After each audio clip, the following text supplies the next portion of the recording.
Kita belum punya landasan hukum yang kuat untuk melakukan sesuatu di situ. Jadi permasalahannya itu minimal ada tiga. Yang pertama, kita belum punya landasan hukum untuk kemudian do something dengan bangunan yang mangkrak. Yang kedua, ini yang lebih signifikan. Kalaupun kita punya landasan hukum, apakah kita punya cukup kemampuan fiskal, finansial untuk melakukan sesuatu terhadap bangunan yang mangkrak?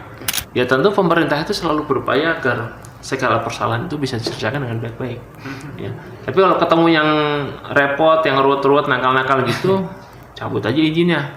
Memang persoalan ini baru belakangan banyak komplain dari masyarakat tentang bangunan mangkrak ini. Saya berkeyakinan bahwa Pak Wali Kota bersama jajaran itu punya keseriusan untuk kemudian meresolve untuk menyelesaikan isu ini, ya, isu bangunan gedung yang mangkrak, isu tanah yang kemudian terlantar lah, kurang berdaya.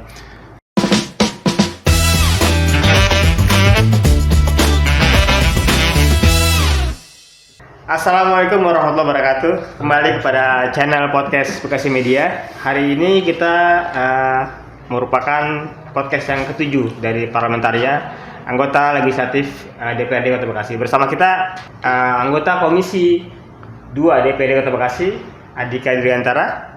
Selamat siang, Pak. Selamat siang, Pak. Assalamualaikum warahmatullahi wabarakatuh. Alhamdulillah sehat. Alhamdulillah. Baik, langsung aja ya, kita ingin tahu lebih jauh nih tentang ini, Bang. Di Bekasi ini kan kita sering melihat bangunan-bangunan yang mangkrak. Iya. Kemudian juga tanah yang terlantar yang mungkin belum termanfaatkan oleh pemerintah. Dari sisi pengawasan DPRD atau legislatif, ini seperti apa, Bang? Terima kasih, Bang Denis. Jadi memang ini banyak belakangan ini banyak ditanyakan sama teman-teman terkait dengan bangunan gedung yang mangkrak. Ya, kalau dekat-dekat sini kan kita lihat itu katakanlah di dekat Rawa Panjang, ya, ada bangunan tinggi mangkrak. Kemudian di sekitar Kalimalang ada bangunan tinggi juga mangkrak. Di dapil saya di Cikunir juga ada bangunan tinggi yang rencananya apartemen mangkrak. Ya. Meskipun mungkin belakangan mulai ada geliat, tapi tetap aja masih kurang signifikan, dan banyak tempat lain. Ya, kita harus mengakui bahwa kita belum punya landasan hukum yang kuat untuk melakukan sesuatu di situ. Jadi permasalahannya itu minimal ada tiga. Yang pertama, kita belum punya landasan hukum untuk kemudian do something dengan bangunan yang mangkrak. Yang kedua, ini yang lebih signifikan. Kalaupun kita punya landasan hukum, apakah kita punya cukup kemampuan fiskal, finansial untuk melakukan sesuatu terhadap bangunan yang mangkrak? Bangunan mangkrak ini kan, ya mangkrak itu nggak indah. Tapi kalau kemudian kita kuasai, pasti kan kita juga perlu melakukan sesuatu terhadap bangunan itu, dan itu kan ujungnya adalah anggaran. Ya. Maka ini hal yang juga krusial. Kalau kita ketemu bangunan mangkrak, kita punya dasar hukum untuk katakanlah melakukan penguasaan, tapi apakah kita punya cukup anggaran untuk kemudian melakukan sesuatu? Ya, katakanlah bangunan calon apartemen yang kemudian mangkrak, kalau kita mau olah juga rasanya butuh anggaran yang cukup besar. Ya. Dan yang ketiga adalah kadang ya bangunan mangkrak ini kan memang ada tujuan spesifiknya. Maksudnya itu katakanlah dia settingannya untuk apartemen, maka kita ubah menjadi perkantoran memang agak susah juga gitu. Ya. Jadi minimal ada 3 kendala itu untuk kemudian bicara tentang bangunan mangkrak. Maka kalau dari sisi DPRD, ya kita mengusulkan untuk kemudian kita lebih pada prosedur untuk mencegah situasi itu. Ya, kalau secara normatif itu kan namanya bangunan, kita katakanlah punya perizinan bangunan gedung, ya, yang itu juga ada masa kadaluarsanya, harus diperpanjang sekian tahun. Ya, tapi mungkin di luar itu kita harus lebih memperdalam tentang ya kemampuan investor yang membangun ini.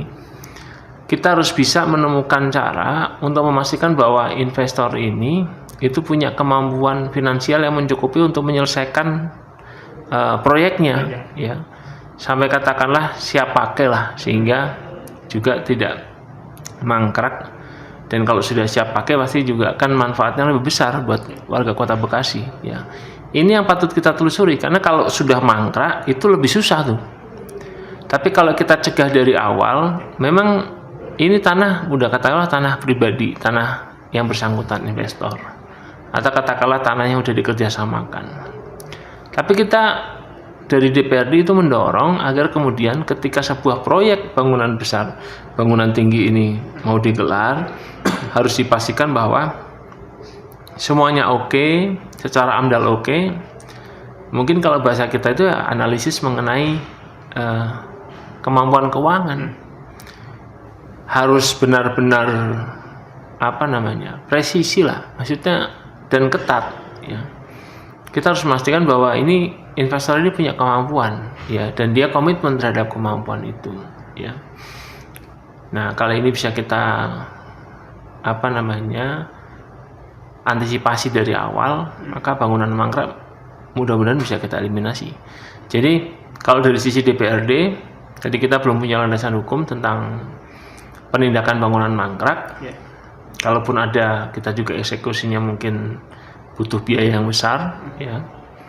Dan secara teknikal juga mungkin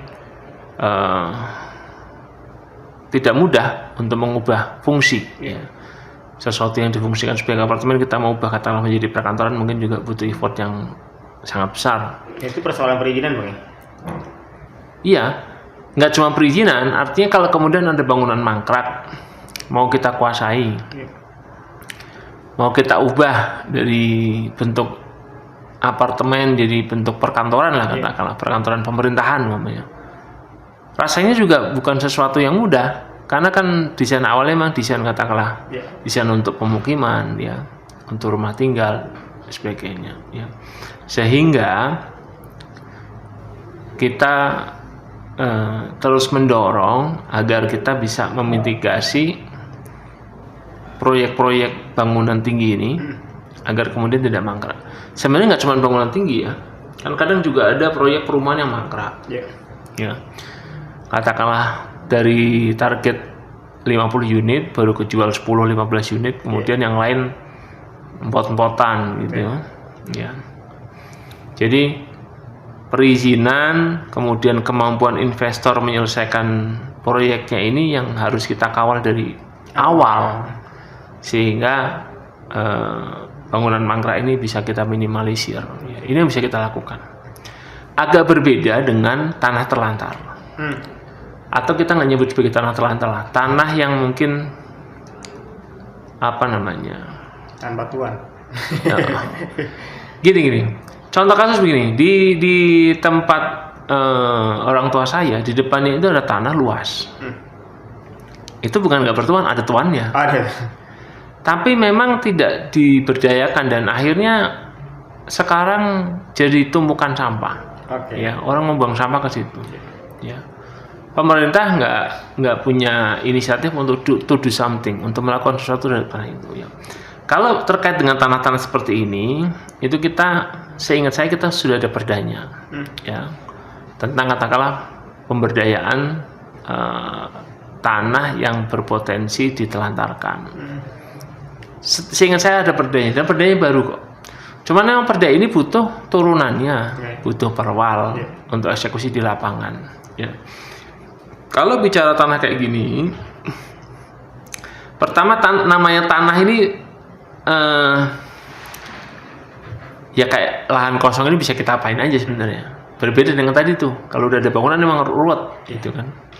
Jadi pertama bisa kita kuasai, kemudian mungkin kalaupun butuh anggaran tidak besar, katakanlah tanah kosong nih, ya kan.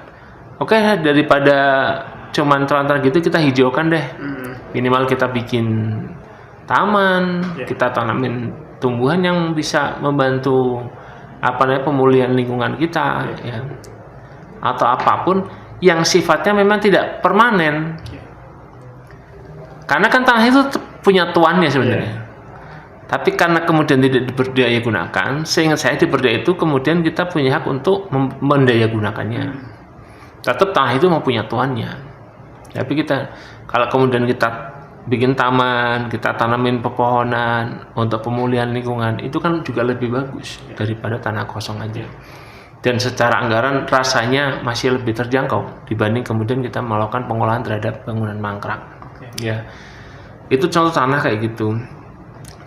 Contoh lainnya adalah juga banyak pengembang perumahan lama itu belum serah terima fasos fasum, tapi kemudian banyak tanah kosong, ya, yang mungkin secara site plan memang sebenarnya itu RTH, tapi belum diserah terimakan. Maka mestinya pemerintah punya inisiatif untuk kemudian benar-benar menguasai lahan-lahan semacam ini, ya, agar tidak disalahgunakan baik secara pribadi, perseorangan ataupun kemudian golongan, ya. Karena kalau sudah terjadi nanti yang ada adalah timbul konflik. Jadi lagi-lagi sebelum kemudian itu berdampak terhadap potensi konflik, semestinya pemerintah punya inisiatif awal. Ya, ini sudah ada perdanya, tinggal perwal untuk teknis pelaksanaan di lapangan.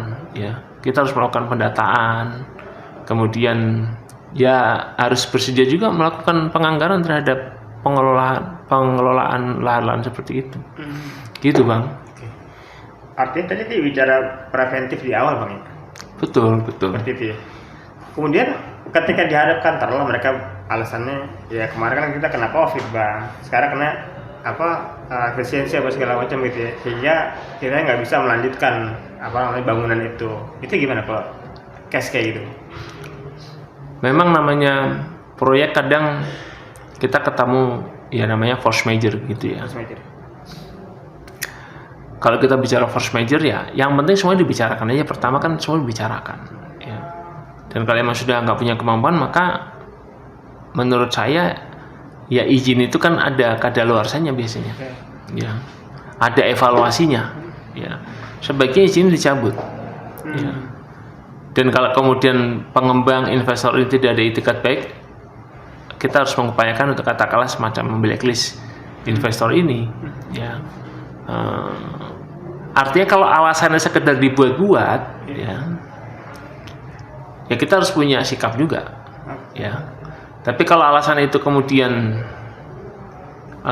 kita yakini tidak sekedar dibuat-buat, tapi memang kenyataannya seperti itu, dan ada itikat baik untuk menyelesaikan gitu secara baik-baik, ya tentu pemerintah itu selalu berupaya agar segala persoalan itu bisa diselesaikan dengan baik-baik, ya. Tapi kalau ketemu yang repot, yang ruwet-ruwet, nakal-nakal gitu, cabut aja izinnya, susah-susah di blacklist aja, ya kan. Kita harus punya keberanian untuk melakukan hal seperti itu. Harus ada ketegasan ya, Bang. Betul, Bang.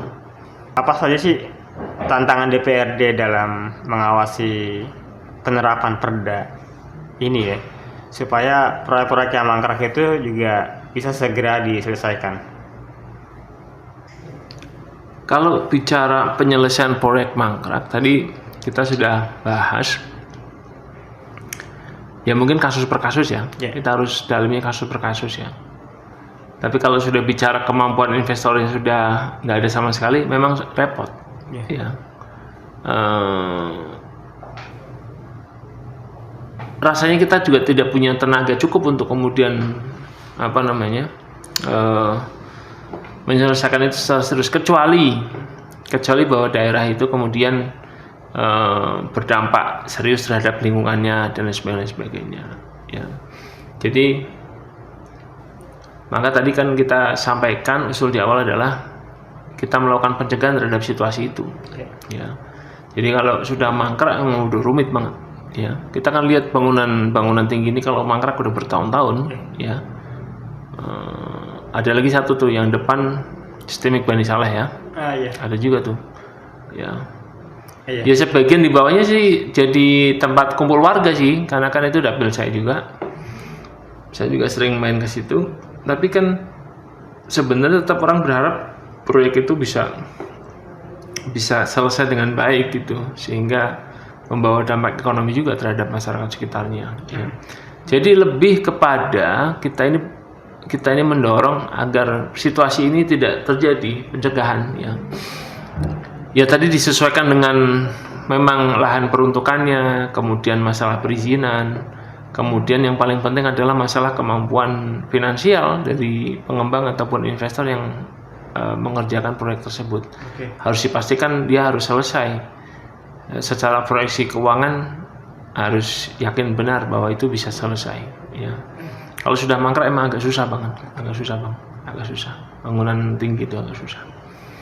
Pak Dewan mungkin bisa melihat di tempat lain, daerah lain yang sudah berhasil mengelola persoalan-persoalan seperti ini. Ada?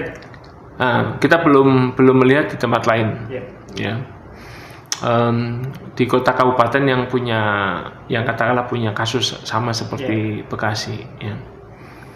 Mungkin kita bisa belajar dari Jakarta mungkin ya. Tapi kita juga belum mendalami itu, Bang. Ya. Dan memang persoalan ini baru belakangan banyak komplain dari masyarakat tentang bangunan mangkrak ini ya. Tapi mestinya kita bisa mengambil pelajaran dari kota-kota lain ya.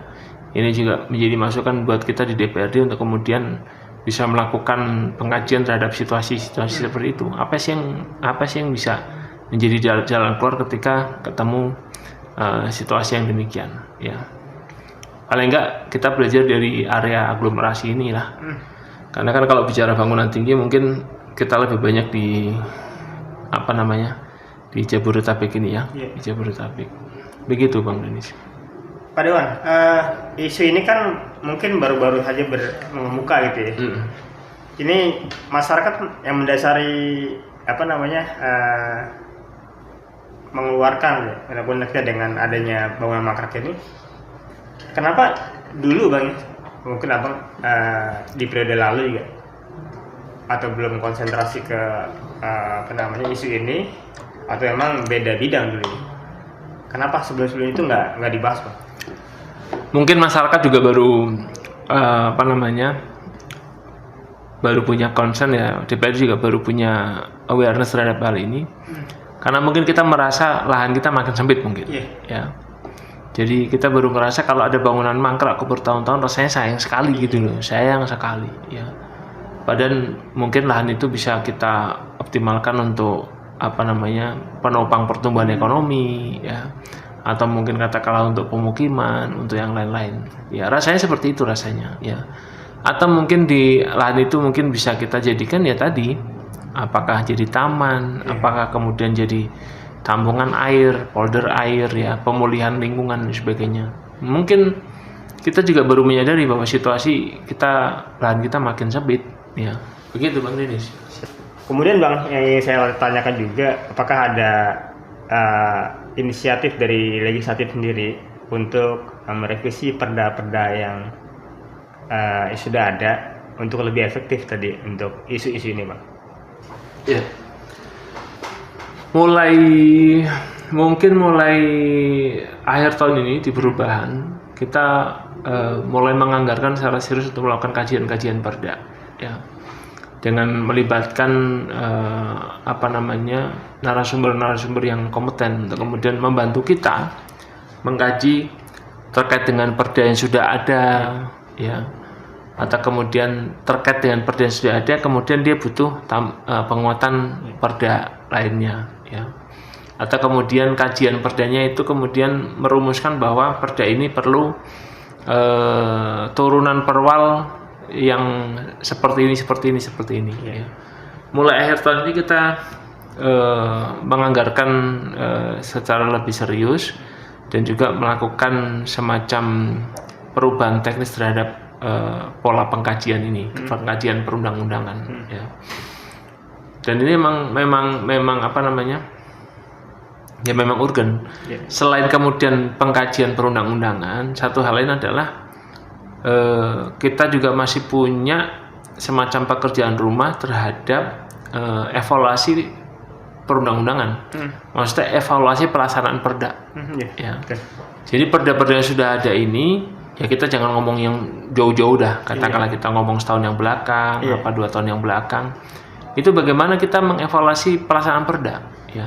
Ini ini memang sebenarnya bagian dari fungsi DPRD, cuman kita masih kurang, kita masih perlu mengoptimalisasi di sini, ya.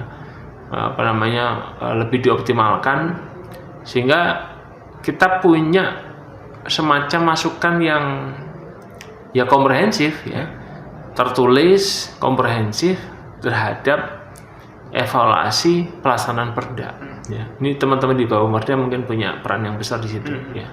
Jadi kalau selama ini kita ada katakanlah evaluasi realisasi anggaran, teman-teman Banggar, maka kita juga harus mulai mengoptimalkan terkait dengan evaluasi pelaksanaan perda, ya.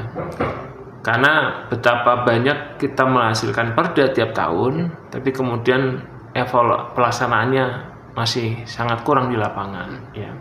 Karena perda itu nggak bisa dilaksanakan sebelum ada produk turunannya, ya, katakanlah perwal, ya, atau kemudian terkait dengan OPD-nya, terkait dengan teknisnya dan sebagainya, ya. Kita akan dorong ini mulai tahun depan untuk kemudian kita juga punya concern yang serius terhadap evaluasi pelaksanaan perda. Gitu, Bang. Sejauh ini terkait dengan isu ini, kolaborasinya seperti apa, Bang? Apakah ada kompromi dalam teknisnya atau dalam merumuskan pelaksanaan di lapangan OPD tertentu, ya, atau tidak sama sekali dilibatkan, Bang, sehingga terjadi tanah-tanah yang mangkrak, terlantar, bangunan-bangunan tinggi yang terbengkalai, gitu, ya, karena tidak ada sinergitas antara legislatif dengan eksekutif. Kalau bicara tentang sinergitas dengan masyarakat, itu kita sih banyak kalau terkait dengan katakanlah tanah fasos-fasum yang terlantar, mungkin lahan terlantar. Tapi kalau bicara bangunan gedung tinggi memang mungkin secara umum masyarakat juga masih belum punya concern yang cukup terhadap hal itu, dan kita memaklumi. Tapi kalau kemudian katakanlah terhadap lahan di sekitaran perumahan mereka yang sebenarnya mungkin bisa dioptimalkan, apakah menjadi sekretariat RW kah, atau kemudian menjadi lagi-lagi taman kah, atau sekedar menjadi ruang bermain buat anak-anak kita, itu masyarakat makin banyak yang aware terhadap situasi itu, ya. Jadi fasum-fasum yang belum diserahkan kepada kota, kemudian masyarakat mendorong untuk kemudian bisa diserahkan menjadi aset kota. Karena kan sebelum kemudian itu diserah terimakan kepada pemerintah kota sebagai aset kota, kita belum bisa melakukan banyak hal di situ, ya. Kita belum bisa bangun katakan sekretariat posyandu, kita belum bisa bangun sekretariat RW. Ini mulai banyak, ya.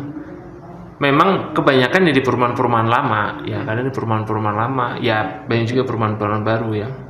Kalau di perkampungan memang tidak banyak seperti ini, ya. Di perkampungan justru isunya ini kan adalah RW perkampungan, RW di luar perumahan yang ada fasum-fasumnya itu kemudian menghendaki ada semacam pembebasan lahan untuk membantu mereka punya sekretariat, ya. Dan kita mulai lihat di anggaran tahun depan ada beberapa RW perkampungan yang kita uji cobakan untuk bisa kita bantu pembebasan lahan sehingga mereka punya lahan untuk membangun sekretariat atau membangun ya semacam balai kumpul warga lah, ya. Karena dalam pandangan kita balai-balai perkumpulan warga ini penting, ya, untuk kemudian mencegah salah paham, untuk kemudian memperkuat persatuan, gotong royong, ya, keguyuban dan lain sebagainya, ya. Jadi selain dari sisi fisik kita itu juga perlu memperhatikan sisi sosiologinya, ya. Bahwa keberadaan tempat-tempat berkumpul itu sangat membawa dampak terhadap sosiologi kita, ya. Seperti ini juga sebuah langkah yang patut kita apresiasi, katakanlah Plaza Patriot Candrabaga, ya. Sekarang mungkin tiap pagi orang jogging lah di situ, ya. Bahkan mungkin tiap sore orang jogging di situ. Bayangkan kalau kemudian kita bisa duplikasi itu dalam konteks yang lebih kecil di kampung-kampung kita di ini. Jadi kalau kita mau balikkan garis merahnya, katakanlah kita bisa menjaga mental health masyarakat ini pada posisi yang oke lah, ya. Karena kan ya nggak bisa dipungkiri, ya. Hari ini salah satu isu masyarakat perkotaan itu adalah mental health, ya. Ya kebutuhan ekonomi lah, kebutuhan tentang pendidikan, kebutuhan kesehatan. Tapi kalau kemudian kita bisa berkumpul, ya, saling menguatkan, insya Allah rasanya itu akan sangat membantu. Ya gitu Bang Denis. Terakhir mungkin saya mau tanya juga tentang ini Bang. Kan masih ada juga daerah-daerah kecamatan yang dia pengen bangun gedung sekolah, tapi belum punya lahannya gitu. Kemudian juga bagaimana dengan TPO pemakaman gitu ya, dan juga BLK misalnya gitu buat pemerintah daerah dalam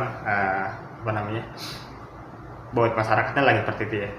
Dan dia juga kan masih banyak tanah-tanah yang mungkin juga udah kesulitan ya sekarang ini ya untuk pembebasan itu ya.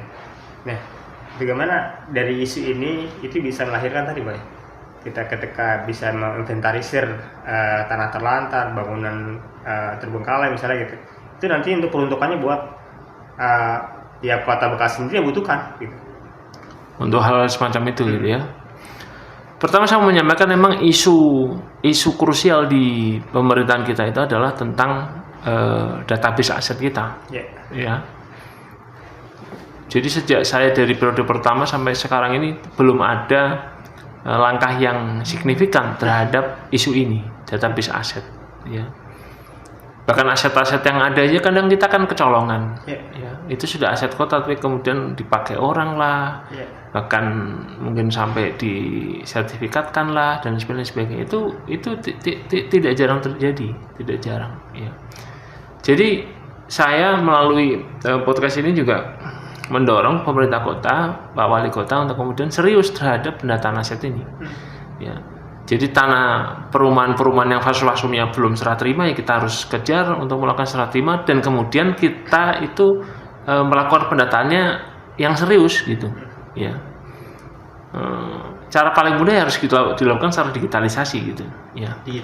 Hari ini aset kita itu berapa, jumlahnya berapa, dan sertifikatnya kayak gimana? Saya agak ragu kita bisa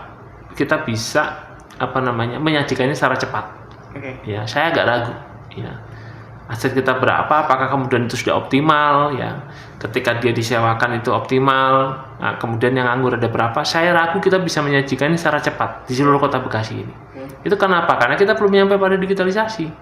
Jangankan sampai digitalisasi, itu pendataan aset aja itu saya menduga masih kalang kabut, ya.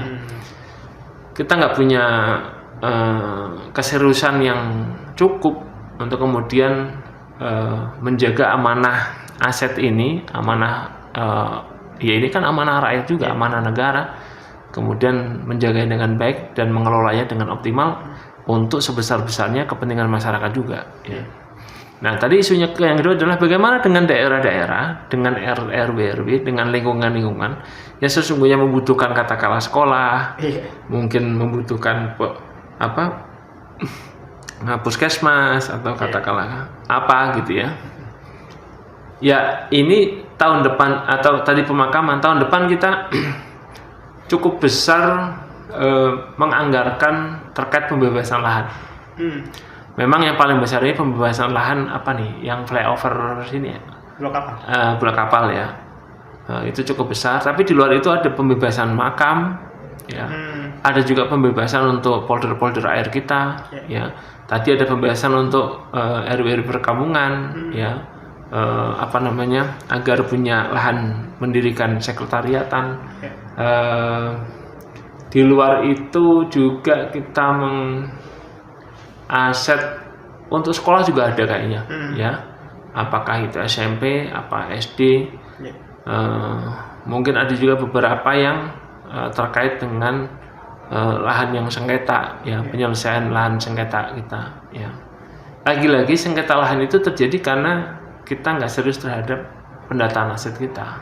Ya, sebenarnya udah sampai mana nih? Kalau emang belum disertifikatkan ya kita harus mencicil gitu loh, secara serius dikerjain gitu ya. Tapi kelihatannya kita menyesalkan bahwa ini belum ada langkah serius. Kita terus mendorong terhadap hal ini. Siapa inisiator yang konsen itu? Kalau aset itu kan kita punya BPKD. Ya. Kalau kemudian pengawasannya di teman-teman di Komisi 3 ya aset. Tapi kalau kita diskusi dengan teman-teman Komisi 3 memang isu itu sangat krusial ya. Isu. Jadi tentang pendataan aset, tentang pendataan potensi pajak, tentang digitalisasi pajak, digitalisasi pendapatan. Ini isu-isu yang sudah muncul sejak periode pertama saya, tapi sampai kemudian kita menginjak setahun pertama periode kedua saya ini, kita belum melihat langkah yang cukup serius. Diulangi lagi dong. Makanya kita harus terus dorong. Gitu Bang Denis. Oke, siap. Terima kasih atas diskusinya. Melalui podcast ini saya mengusulkan, saya berkeyakinan bahwa Pak Wali Kota bersama jajaran itu punya keseriusan untuk kemudian meresolve untuk menyelesaikan isu ini ya, isu bangunan gedung yang mangkrak, isu tanah yang kemudian terlantar lah, kurang berdaya, kemudian isu tentang tadi pendataan aset ya. Ini isu sangat krusial. Kalau kita bisa secara signifikan menyelesaikan hal-hal ini, insya Allah kita akan mencapai Kota Bekasi yang nyaman dan sejahtera buat warga Kota Bekasi. Terima kasih. Assalamualaikum warahmatullahi wabarakatuh. Ya, terima kasih pada Pak Dewan dan juga pada pemirsa channel podcast bekasimedia.com. Kita akan jumpa lagi pada channel yang ke-8 ya, insya Allah.